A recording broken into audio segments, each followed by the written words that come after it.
Operator drone dari pasukan gabungan ketiga kelompok pasukan selatan terus melancarkan serangan terhadap posisi strategis milik Angkatan Bersenjata Ukraina di arah Seversky. Target utama dalam operasi ini adalah pos komando serta titik lepas landas UAV tentara Ukraina.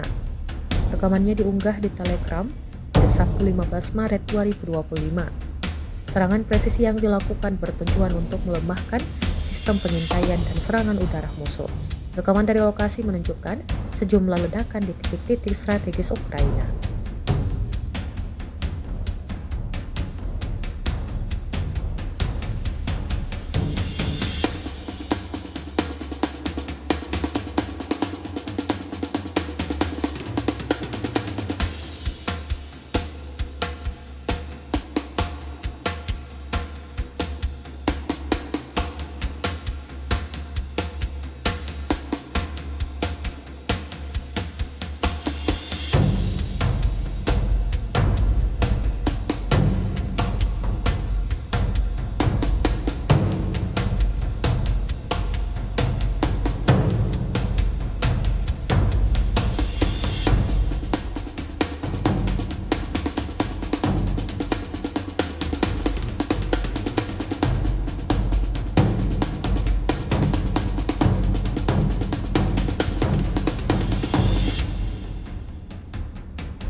Download Tribun X sekarang, menghadirkan lokal menjadi Indonesia.